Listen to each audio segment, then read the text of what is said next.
Hey, my name is Chelsea Fagan, and I'm the founder and CEO of The Financial Diet, a totally independently owned and operated company of women who love to talk about money. Welcome to The Financial Confessions, a weekly show where we talk to people about their personal finances, their professional industry, and how money shapes their lives. You can listen to or watch new episodes of The Financial Confessions every week on YouTube or your preferred streaming platform.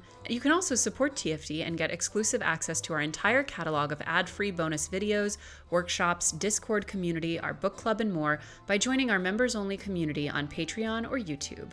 Our 2024 goal is to be primarily supported by our incredible community, and joining our membership program is the best way to do that. Enjoy the episode.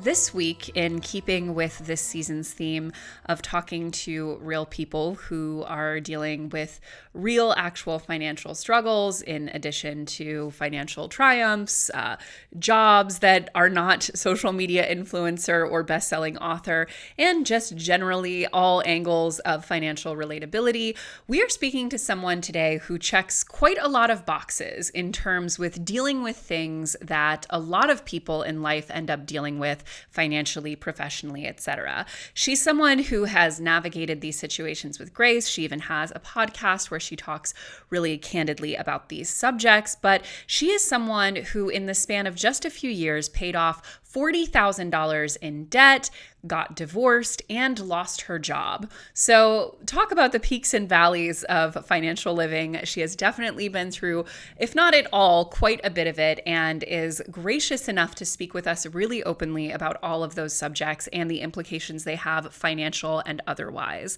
My guest today is one Miss Alex Offor. Hi. Well, I just want to say, first of all, I feel like this is a total pinch me moment. First let me introduce myself. Hey everyone, my name is Alex. I am 29 years old. I live in the Atlanta area. I work full-time in marketing, but I also have a podcast called Financial Flex with Lex that I just do as a hobby. But back to me fangirling over speaking with you today. Like, this is just insane. Like, I can't even believe I'm chatting with you. It's crazy. You are too kind, and I'm so grateful to be speaking to you as well, because as I mentioned, you have quite a wealth of different experiences that you are, open and candid about, where I feel like a lot of other people aren't. And as soon as you reached out, we put you in touch with actually our Alexis, who handles all of our booking, because we were like, we've got to get her on the show.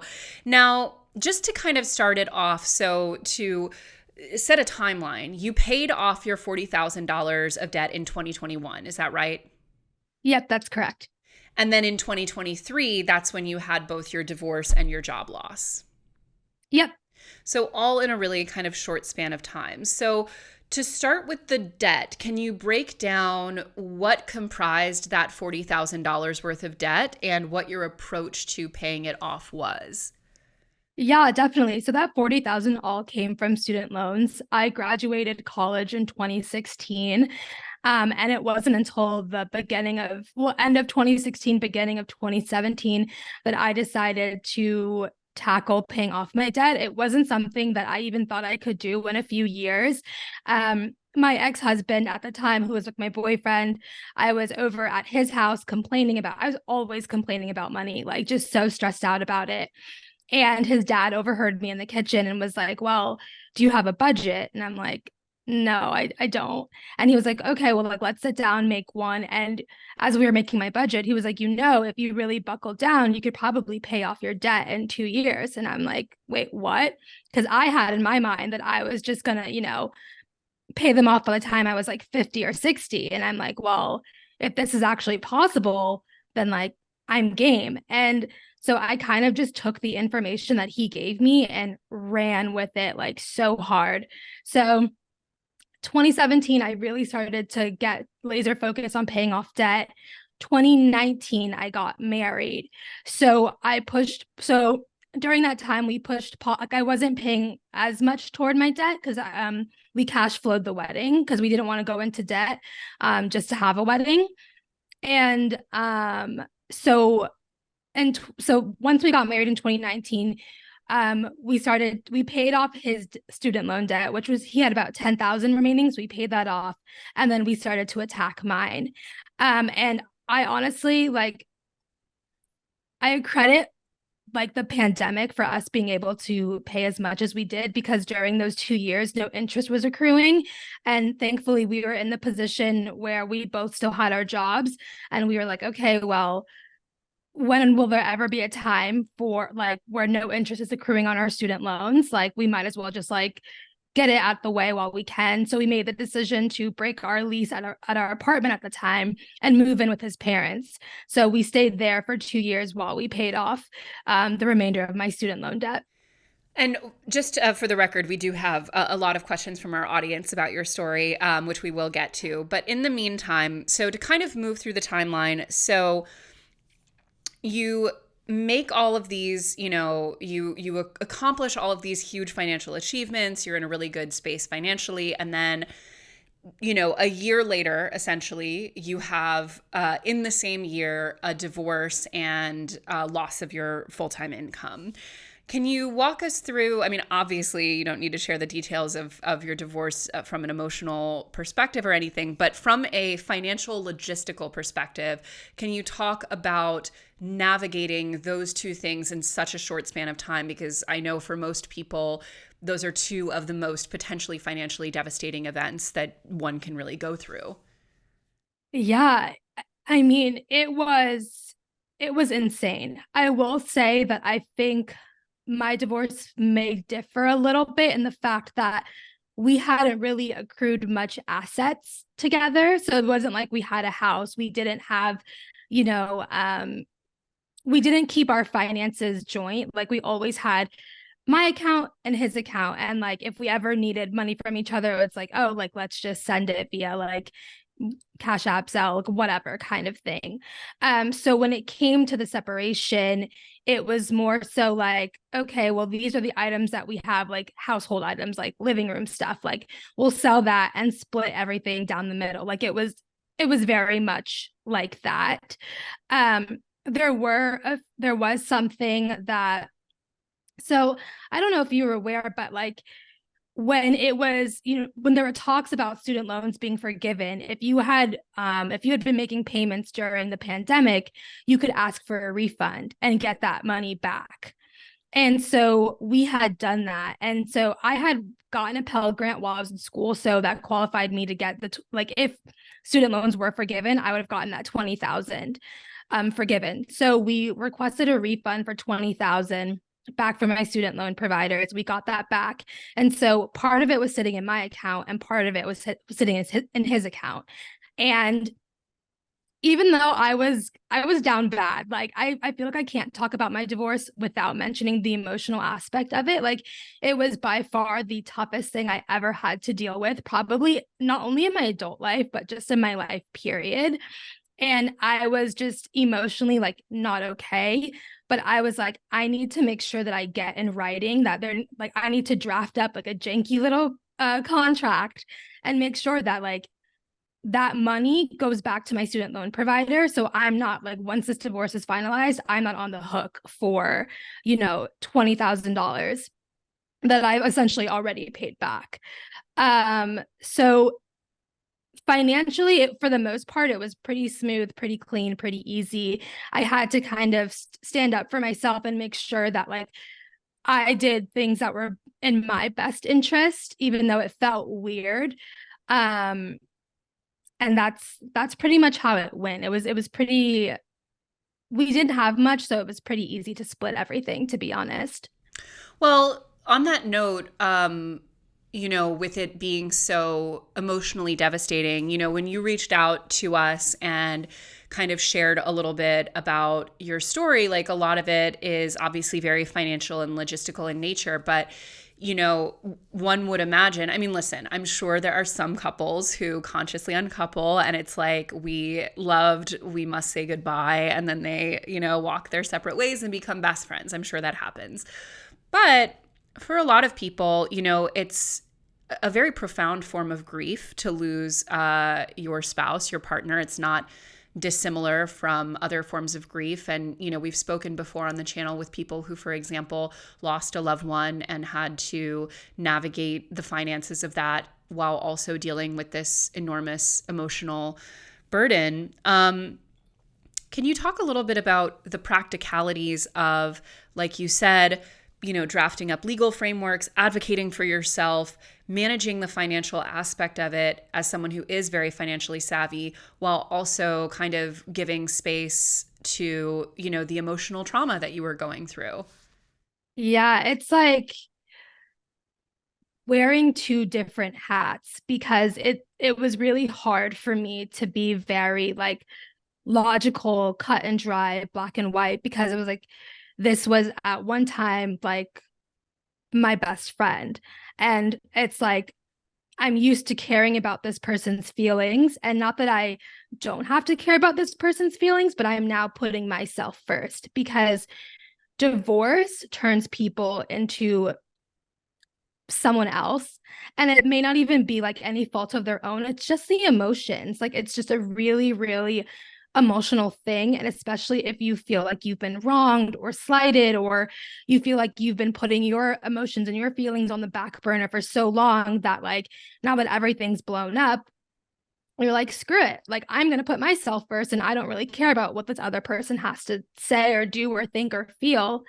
Um, so it was really hard for me because I'm someone who I don't really like confrontation. I like everything to be at peace, good vibes. Like that is just how I roll. And I'm also like a people pleaser. So for me, and to be completely candid, like I was trying to save my marriage. I was like, well, maybe if I concede, maybe if I try to be a little bit nicer, maybe there is some saving in this. And then eventually it got to the point where I almost felt like I want to be careful about how I phrase this. I don't want to say that I felt like I was being bullied, but I felt like my voice just wasn't being heard and that I had to do whatever it was that that person wanted.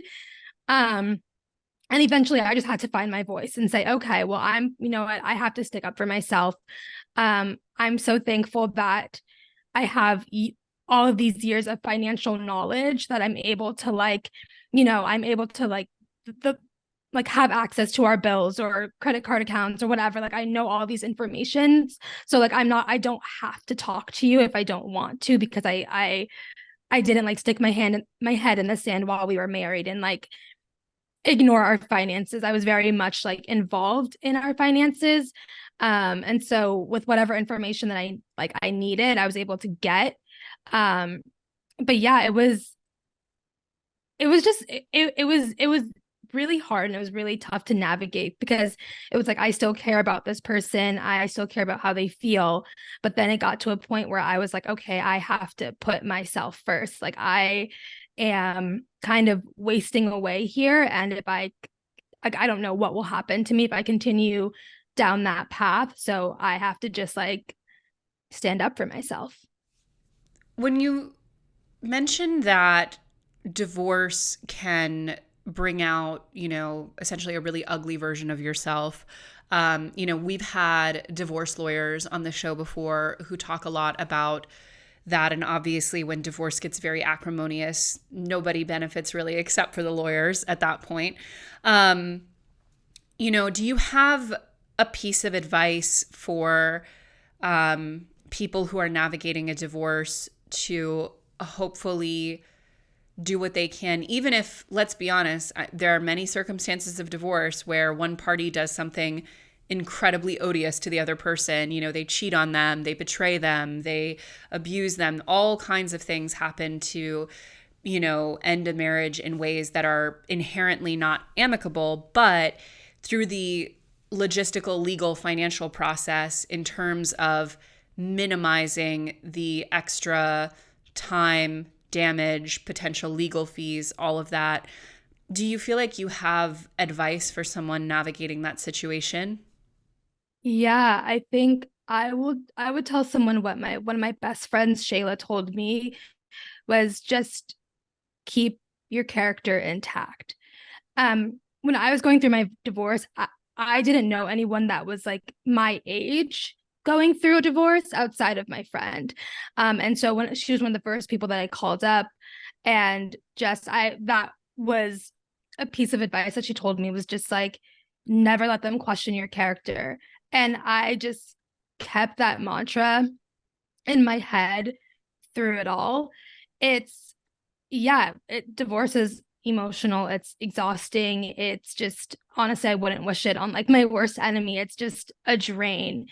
But keeping your composure really makes all the difference. And it's like, even though you may not be able to control how someone else treats you, how they respond to you, whatever, like you have all the power to control how you respond. And I think that's really empowering, because in a divorce, sometimes it feels like, especially if you're the party that doesn't want it, you feel like you have no power. You feel like my whole entire life is blown up. I have no control over anything. And like, this just sucks. But if you just take a second to breathe and just be like, okay, like, I know this is a really emotional time for me, but I have to just take a deep breath and respond with kindness or whatever, even if the other person doesn't want to, even if they've done me wrong, whatever. Like, I think that's just like the best route to go. At least I think it made a world of difference for me in my case, just keeping that, okay, I have to keep my character. I have to keep my character. Because it's like, by you like popping off, getting upset, just doing whatever, that's just like awful. It just makes the situation worse, I think, in my opinion. Well, to move along the timeline of things that, you've kind of been through in the past few years. So, your divorce took place in 2023. Where along that process did you also lose your job? Yeah. So let's see. We separated December of 2022. I moved back home to my mom February of 2023. So I was still grieving, like just trying to wrap my mind around everything. But I'm like, okay, even though my relationship has like fallen apart, at least I still have my job. And that job was really, like, I was really, I guess you could say, proud of that job, because I had pivoted from entertainment into tech. And so I was making, like, I had doubled my salary. I was making the most I'd ever made. And I'm like, okay, well, even though my relationship failed, at least everything's good on the job front. And I can kind of rebound from this divorce. I can rebuild my savings. I'm saving money by, moving back home. And then it was June of 2023 that I got laid off. And I had some feelings, even like at the top of the year. I was like, okay, like, I don't know, like, I could just tell. I'm like, I wouldn't be surprised if if we were to go through another round of layoffs, if I were to be impacted. So I had started stashing like a little bit of extra money aside just in case. But yeah, so June of 2023 is when I lost my job. Um, Now, how, like, going through what you were already going through, and you were also still living back at home with your parents, which I know for a lot of adults can be in and of itself an emotional reckoning. How, like, not to put this so bluntly, but like, how did you not have like a total breakdown when you also lost your job? Honestly, like, I don't even know. I was just like, what? Like, is this my karma? Did I do something wrong in a past life? Like, what is happening? Like, I just could not. I was like, great, great. Like, what else could go wrong?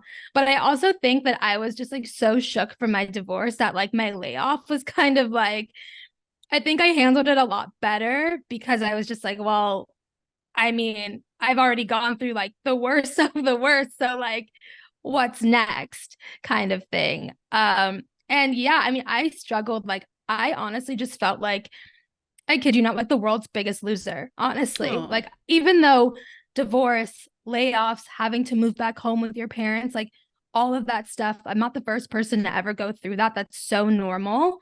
But like, I just felt like the biggest loser, because it was like, these things that give me I guess my identity, quote unquote, had all been ripped away from me in a matter of months. Like being a wife, have like being a professional, losing my apartment and having to go back home, like all of these things that I assigned value to, like deep value. It was just like, yeah, I was just like, wow, like who am I? Who is Alex? Like what is happening right now? That's definitely how I felt.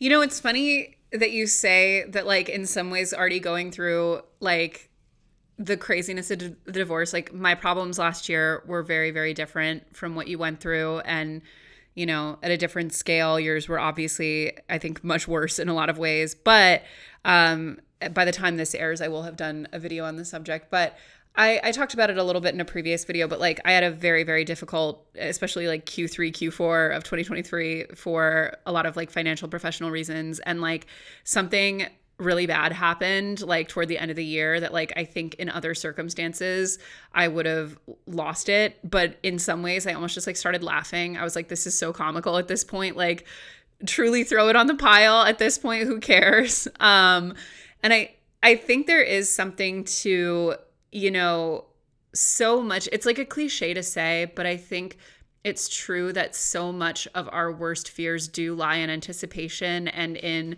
the unknown and in anxiety. And in some ways, like you said, having all of these experiences of losing, I mean, really kind of experiencing ego death in a way and losing all of these images of yourself and all of these things, like having so many worst case scenarios come to pass. I imagine on some level, it has to be almost empowering at a certain point because there's very little left to fear, you know?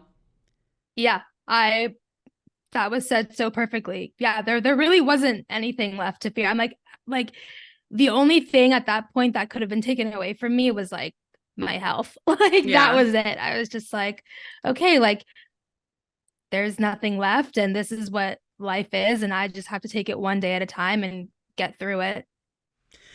Well, on that note, so, you know, having gone from like you're someone who, for example, in your debt payoff, like you did everything right, so to speak. And, you know, just kind of generally in the way you approach life and, you know, with your podcast and things like that, you seem like, you know, a very pragmatic person who really takes, you know, a very active role in, you know, life planning, financial planning, all of that stuff. I don't know you well enough to make a type A assumption, but it's definitely giving light type A vibes. And I think for a lot of people, there is often a feeling of bitterness and resentment. And I think that can come at any time, but especially if in like your case, you did so many things right and you know you made a lot of sacrifices to, for example, pay off your debt, and then all of this stuff kind of happens. Like, do you feel like you had to do any kind of grieving or kind of mental health work specifically as it pertained to, like you said, coming to grips with like feeling like something was wrong with your karma, or like why do I in particular deserve this when you had made so many good decisions? Oh, 100%. Like the minute that I like went through my divorce, I got right back into therapy. So I had been doing therapy like earlier that year, but had stopped. And then as soon as I was going through my separation divorce, I was like, okay, like I need to take care of my mental because this is just too much. Like it was just all consuming. It was all I could think about. And so through therapy, I was able to shift my perspective. And also too, I will say I feel like my faith played a big part in it as well. But I shifted my perspective from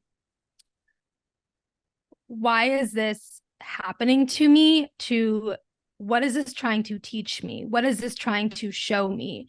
And so it kind of took me out of this like victim role that I was playing the role real well, and it took me out it took me out of that, and to be like, okay, well, what lessons can I learn here? And one of the things that my therapist said to me that I'll never forget is, oh great, how on brand, now I'm forgetting. Man, what did he, oh, he told me life will keep giving you the same lessons until you learn from them. And so I had to do some real looking in the mirror. And that was difficult because it's so easy to point the finger and blame, well, you did this, my company did this, or they didn't. Like, it's so easy to point the fingers. But then when you drop that finger, look yourself in the mirror and say, okay, we're here now. What part did you play to get here? And try not to beat yourself up over it, but let's see how we can course correct, change, and become a better version. I think taking that approach changed the game for me, because instead of playing the victim, beating myself up, and staying down, I empowered myself to keep going. And I think with the combination of, one, my faith, two, therapy, and three, leaning on my community, I think those three things combined really helped me kind of just like move through the journey. It was long and it's exhausting, and I'm still going through it. I'm a lot better today than I was. Like, if you had spoken to me last year, tears. I wouldn't have been able to do this interview. Like, it just, absolutely not. But I think those three things, and just also knowing that, like, okay, things are going to get better. Like, there's another side. There's a quote by Maya Angelou that I like. That's like, every storm runs out of rain. That's something I kept in my mind too. I'm like, every storm runs out of rain. Like, this sucks, but I will get through it. There will be better days ahead, even though I can't see it right now. As someone who's been very active on the internet for the past decade plus, more years than I would like to admit, and has put a lot of my personal life out for the public to consume, I'm always thinking about how that could make me vulnerable in some ways. And it's not just people like me who have a public platform. For all of us, the data that we have just kind of lingering around the internet can have real consequences if the wrong people get a hold of it. I'm personally making an effort this year to be smarter about my tech and data habits, and that's why I'm thrilled to have our friends from Delete Me back with us for this season of TFC. As you know, all season long here on TFC, we'll be chatting with relatable guests who have dealt with or are currently going through a wide range of personal and financial issues. While many of these hardships could never have been avoided due to circumstance, it's important to do what you can to protect yourself in the situations you do have control over. That's why I personally recommend and actually use Delete Me. I remember the first time I got my Delete Me report, I was completely shocked at how many places my data had gotten to without me realizing it. I felt very vulnerable, honestly, the first time I looked at it, but after that I felt very empowered because I knew I was finally doing something about it. And as some of you might remember, earlier this year, my Twitter got hacked, so I was especially coming off of a time where I wanted to be extra cautious about my internet safety. And the report made me feel like I was doing the right thing. You don't realize how much of your information is available to scammers and people with ill intent on the internet, and unfortunately how susceptible you and your family are to identity theft and fraud. But now you can get your data removed with Delete Me. Delete Me is a subscription service that removes your personal info from the largest people search databases on the web, and in the process helps prevent identity theft, doxing, and phishing scams. Delete Me finds and removes the personal information you don't want online, and makes sure it stays off. Sign up and provide Delete Me with exactly what information you want deleted, and their experts will take it from there. Delete Me sends you regular personalized privacy reports showing what they found, where they found it, and what they removed. Delete Me isn't just a one-time service. They're always working for you, constantly monitoring and removing the personal information you don't want on the internet. Take control of your data and keep your private life private by signing up for Delete Me. Now at a special discount for our listeners. Today, get 20% off your Delete Me plan when you go to joindeleteme.com/TFC and use promo code TFC at checkout. The only way to get 20% off is to go to joindeleteme.com/TFC and enter code TFC at checkout. That's joindeleteme.com/TFC, code TFC.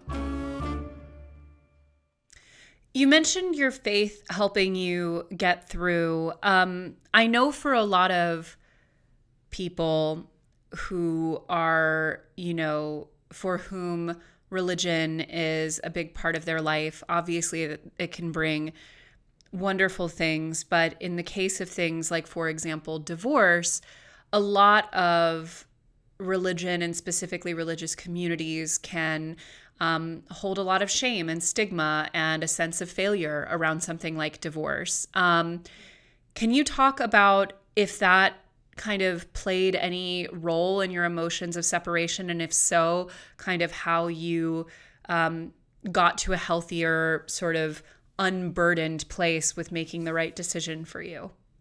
Yeah, I mean, I definitely did feel there was a bit of anxiety of like, oh, well, like what will people think? What will people say? But ultimately, I had to do what was best for me. So to be completely candid, like I wasn't the one who filed for for divorce. I was just on the receiving end and I was like, okay, well, if this is what this person wants, then like so be it. Like it is what it is. I can't force anyone to stay married if they don't want to be. Like we all have free will. But I did have anxiety around like, well, what will people at church think? What will people say? But ultimately it really just boiled down to this is my this is my life. And I mean, I have to do what's best for me. Like, you're not at home with me going through all of the mental gymnastics and emotional anguish that I'm feeling. And quite honestly, like if you don't have an encouraging word for me, then like I'm not going to be rude about it, but like I'm just going to keep pushing. So that's really how I navigated it. And I'm really thankful that the church that I attend, everyone was so supportive. There were people who literally would work all day, come to my apartment and just sit on my couch with me and just like be there with me as I like cried. Or they would call me and be like, I'm thinking of you or what have you. So I'm really thankful that like my community was, you know, super supportive and I didn't experience a ton of like negativity around my divorce. It was more so like, how can we be of service to you? How can we help you? And I think also going through my divorce, I was able to, I just, to get my mind off of it because it was so consuming. I was like, who needs help? How can I, like, is there someone that's sick and shut in that I can go visit? Like, does anyone need any errands run, like to be run? Like, I can help you, like that kind of thing. So, yeah, that's really how I just like, I navigated that time was just like, if you don't have an encouraging word for me, then, you know, respectfully, thanks, but no thanks. Bye. So, as I mentioned, we got a lot of questions from our audience for you. So, just going through a few of them. How did your experiences shape your perspective on emergency funds and financial preparedness for unexpected life events? Oh man, I could just give 23-year-old Alex the biggest hug and be like, thank you, thank you, thank you for taking the time to learn about personal finance and getting your ducks in a row. Because my experience going through a divorce, going through a layoff would have been exponentially harder had I had no financial literacy, had I had no emergency savings. Like my emergency savings, like right now, I'm in this.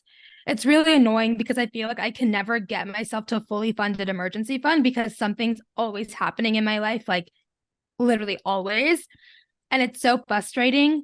And even though it's really annoying, I'm so thankful that I have money to help with whatever emergency that I'm going through because that's avoided me having to get into credit card debt in order to cover my expenses. So I mean, it's just been a game changer, like it 100%. We stand a personal finance preparedness queen, Yeah. including our past selves. Out of curiosity, are you still living with your parents or are you moved into your own place now? No, I moved into my own place. I moved in the first week of December. It was just like I had just been feeling for months that it was like I was like, it's just time for me to go. And so yeah, I have my own place and I'm so excited. I love it. That's amazing. And it is, it's always important to note that being able to move back in with family is definitely a privilege that not everyone has for sure, but I know it can be very difficult to navigate in the moment emotionally, logistically. So it must be such a nice moment to have your own place again. Yes. This person says, how do you balance financial aspiration with still maintaining a healthy mindset and overall well-being throughout your financial journey? I would say just boils down to being content with what you have, being content with what you have in the moment, but also still going after those aspirations and planning accordingly. I'm someone who dreams really big. Like I have this goal right now that I want to reach $100,000 net worth by the time I'm 35. Woo. Not really sure if I'm going to hit it, but I'm making small steps to get there. But I've learned that like I can't stress myself out over how I'm going to get there. Instead, just take it one day at a time and, just enjoy the fact like, okay, I'm making this much money. This is where I'm at in life. Like I'm okay with where I'm at, but I'm still going to work towards and actively put in the work to get to where I want to be. One thing I'm curious about is having gone through this experience with your divorce, and now you're 29, right? Mhm. Soon to enter your 30s. Do you have any kind of framework for yourself about how you plan to approach dating with all of this kind of experience behind you?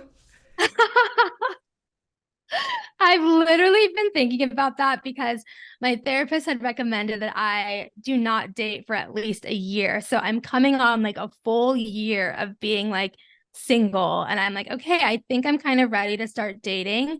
But it's just, man, the discussions on social about like dating, especially I feel like in the Black community, is just so insane that it makes me anxious.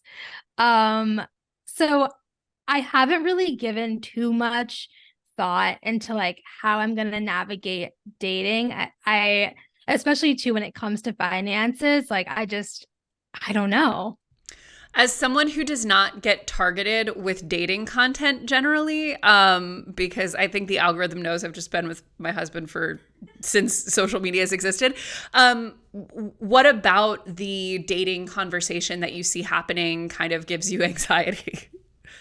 Oh my gosh, it's like okay, this whole like you like coffee dates. Like coffee dates are like not a thing. Like if a guy wants to take you on a coffee date, it's like absolutely not. That's so bare minimum. Like it needs to be like full on, full course meal kind of vibe, or just like how the dating pool is like completely trash. There's piss in it. Like it's just hopeless. And I'm like, oh my gosh, I literally can't. And also too, there's this thing where I feel like in the Black community, and I talk about it with my friends a lot. It's just that it feels like a lot of Black women, like not saying that we have it all together, but like a lot of us, we have good jobs, we have our degrees, like things like that, and we're trying to like get ourselves on track. And then I hear that like, oh, like Black men, like they just don't have as much ambition or like whatever, or they're not where we are, so it's hard, or they're like intimidated by the fact that like you may look like you have it all together, like that kind of thing. I'm just like, oh, like I don't know. So yeah, those are the kind of conversations that are happening. I actually took a break from social because I was just getting fed that kind of content all the time. And it was just like too overwhelming. So I was like, okay, I need to remove myself. That makes sense. Well, that's really interesting that you're about to come up on a year post divorce and you can finally start dating. It's a very interesting time in your life to date because I feel like, yes, a lot of people by that time have already found a long partner, but not definitely not everyone. Also, people haven't that much started getting divorced yet. Like, I'm 35. My single friends who are around my age, they're now starting to enter a dating pool where like a lot of the people in their dating pool are like they've already been married, often they have children, things like that. So it's an interesting age. Yeah, definitely. So you started your podcast Financial Flex with Lex to document your own financial journey. Is that fair to say? Yep. What role, this person is basically saying in so many words, like what role does having the accountability of a podcast play in like shaping your actual financial decisions? Oh, it holds you accountable because it's like I'm telling all of these people like this is what I'm going to do. And so therefore like you feel the need to kind of like update them on your goal. And so in order to give updates, you actually have to do what you're going to say. Like you're going to have to actually put in work to do whatever it is that you said you were going to do. So yeah, it definitely keeps you very much like accountable, at least for me anyway, because also too I would have people messaging me and being like, oh, because of you, like I've considered starting to like pay off my car note, or I've, finally looked to see how much I owe in student loans and all of those things. And just hearing that makes you like motivated to keep going. One question that we get a lot when we have someone on the show who can speak to the topic of divorce is um, so women initiate, I think it's 70% of divorces. Obviously, that was not your case, but the majority of time women initiate them. And the thinking kind of goes that there probably would be even more divorces if everyone were totally financially independent. Um, do you have reservations about either getting married again or totally combining finances again? Because it sounds like you were very heavily combined financially with your boyfriend before you even got married. Essentially, like, how would you navigate your finances differently in a second marriage, if at all? Because a lot of the questions that we get around this topic are, women who are in situations where they theoretically might want to get divorced, but it's not a financial option, really. Mm-hmm. Yeah, and it's funny because I was thinking about this the other day, like just randomly. I getting a prenup wasn't something that was even a thought in my mind when I got married the first time, but it's something that I definitely think I would think about the second time around. Like, I think going through what I've been through, there is this reservation of like, okay, like, how do I like, honestly, like if I do get married again, I really would love for it not to end in divorce because it's so much. I'm like, how do people do this multiple times? It's insane. But I would have like definitely consider a prenup because assuming that like I don't know, I get married in the next couple of years, well this time around I will have like, hopefully a good amount of assets like to my name. And the fact that I am debt free, it also kind of makes me uncomfortable thinking about like someone coming in to the like joining forces with someone who's like saddled with like a whole bunch of debt. Like that's something I'm honestly still trying to like work through in my mind. And it's not like I'm getting married tomorrow. So it's kind of like I have time to think about it. But yeah, I think I would definitely consider a prenup and maybe just like go from there. I really don't know. Well, it's interesting you say that because you mentioned earlier how part of what was really hard about everything you went through in 2023 was those losses of identity, one right after the other, like losing the identity of wife, losing the identity of someone who lived independently, losing the identity of your prestigious tech job. And it sounds like being debt free is also a very important part of your identity. So I wonder for you in thinking about, your comfort level of marrying someone who does have debt, like to what extent that feels to you like a question of identity more than practicality, right? Because like if they do have debt and they're able to pay it off comfortably, like that shouldn't be a problem financially. Yeah. Wow. That's something I never really even thought about. I think you're right. I think I do like debt free has become for sure like I hate to say like a personality trait, but yeah, it kind of has for me because it's just like yeah, I don't know. I never honestly thought about that. Well, I think in the personal finance community, especially, and like, having your podcast and being really informed on personal finance and stuff, like people do tend to kind of like fetishize these aspects of your financial identity, like you people who own their homes outright, who are debt free, who don't have credit cards, who like there are all these different things, and like or who are fire, and some of them I understand honestly more than others. Like I think people who like won't use credit cards at all, I think that's silly. Honestly, it's works against you in a lot of ways. But I do think for a lot of the personal finance community, like people who get really good with money, it kind of becomes a really core part of their identity, and it becomes like it has like a moral value, if that makes sense. Like it feels like a reflection of their character. And I do think like thinking about like being in the dating world, like to not take on, because like for example, if you were to date a doctor, statistically it's almost certain that they would have a lot of student debt, right? I mean, they would probably have a really high paying job to pay it, but like it is interesting how much the in my opinion, like the kind of negative interpretation of personal finance can result in like these really binary black and white ideas about money and what it means. Yeah, no, I think that's really that's like a really good insight that you have. And I think that, especially, I'm someone, I do consume a lot of like I do follow a lot of like personal finance like influencers. And it's funny because on my journey to becoming debt free, like a huge factor that motivated me was the fact that like life just seemed so good on the other side of paying off debt. And then it's like when I finally got to that other side, I'm looking around and I'm like, wait, like it's not as great as you guys. I mean, like I have to be careful because it is a huge privilege. It's a huge blessing to be able to be debt free. And it has afforded me in a lot of ways, like a lot of privilege. And I'm very thankful for that. But I think that I assumed that, okay, once I become debt free, all of my problems, all of my financial anxiety will immediately go away. And I'll just have all of this extra money to like stash away and do whatever with because of like these people that I've been following for years and like seeing their lives play out online. And then when I finally got into like the room or got into the club, I'm like, wait a minute, like my financial anxiety hasn't gone away.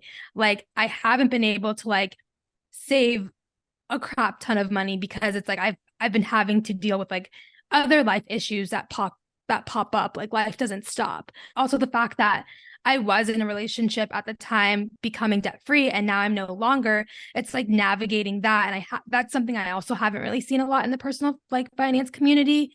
It's like usually when a couple pays off their debt, they like stay together and their bond is so much stronger and they are just like a force to be reckoned with. And so I'm just kind of like, not that I feel like I've been sold a lie. I don't think that, but I'm just like, wow, my experience is a lot different than like what I've been consuming online. That's interesting.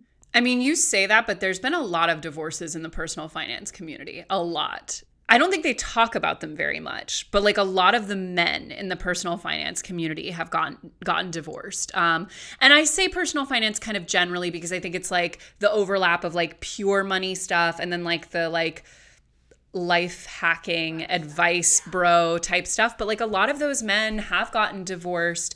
I think much less so the women influencers in the space. And I think part of the reason why divorce has been common amongst a lot of the male influencers, and to your point, as far as like not seeing it covered or addressed, is I think they will often avoid talking about it, quite honestly, because it doesn't line up necessarily with their personal brand. But I think part of the reason why it's not that uncommon is because in a lot of the cases of these men, like the wives were doing like basically all of the child rearing, domestic labor. Like the wives were kind of just like doing everything in the background while the men were able to, not just build this brand and, this kind of media empire and this public facing persona, but also, all of their various revenue streams and all of the things that made them, financial icons. And I think that is one thing that really doesn't get addressed a lot is like, for the most part, women who are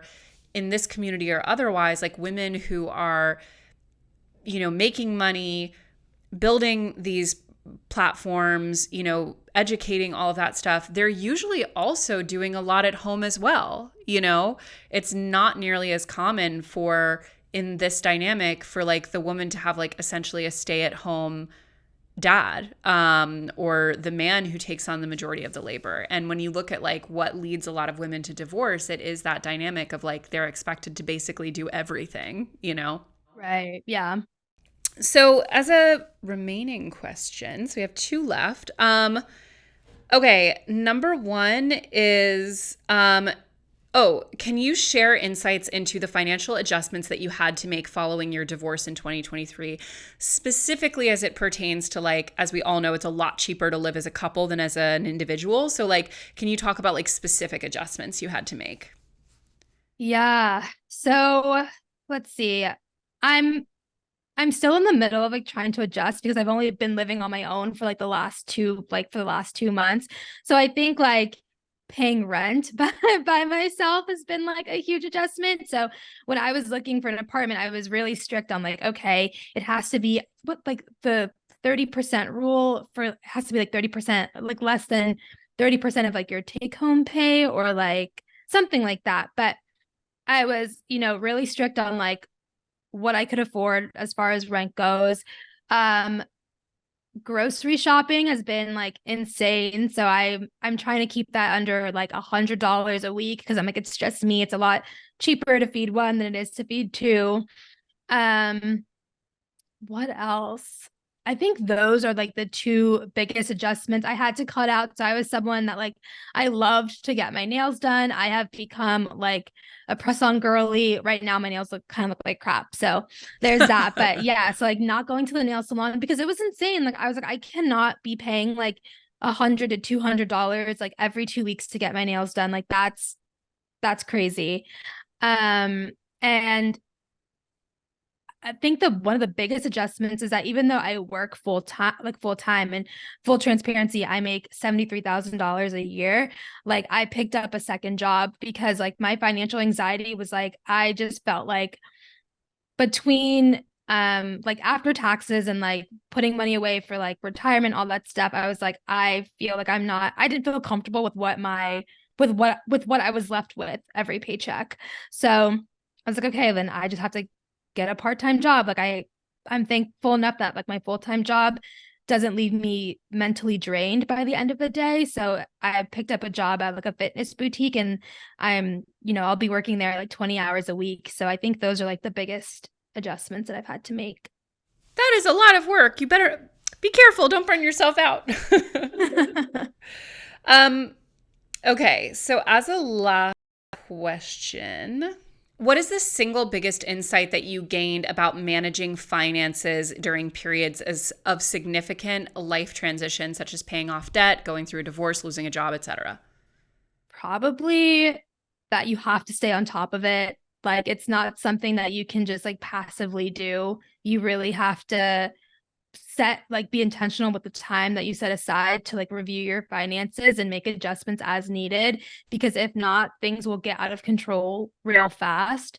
I think that's the biggest thing that I've learned. And it just like keeps you on track. And if you have a specific goal like getting out of debt, being able to set that time aside to like have a little financial check-in with yourself, I think it like moves the needle more than you think it would. I think that's really true. Well, Alex, thank you so, so much for coming on and sharing your story. I mentioned a couple times you have a podcast, but please tell everyone what it's called and where they can listen to it. Yeah, so my podcast is called Financial Flex with Lex. It's available wherever you listen to your podcast. And there's my Instagram account. It's like of the same name, Financial Flex Podcast. And like I said earlier, this is like such a pinch me moment. I'm so thankful that I've been able to like chat with you. Like it's just insane. When I was going through my debt-free journey, like the financial diet was one of the places where I got all of my financial information from. So I mean, to be like sitting here talking with you, it's just like insane. So thank you so much for having me on. Well, I'm so flattered. Thank you for coming on and for sharing your story. I feel like I learned so much from this conversation, and it's just been delightful talking to you. So thank you again, Alex, for being here, and thank you all at home for tuning in, and we will see you back here next Monday for an all-new episode of The Financial Confessions. Bye, everyone! Thank you so much for joining us, and be sure to tune in next week for an all-new episode of The Financial Confessions. The Financial Confessions is created by The Financial Diet and hosted by me, Chelsea Fagan. It is produced by Alexa Brooks Major and Holly Trantham. Recording and editing by Emily Fisher, and music and sound effects are from Epidemic Sound. Want more of our content? Head over to our YouTube page, The Financial Diet, to see our monthly deep dives, videos of this show, and our entire backlog of videos and podcasts. I'll talk to you next week.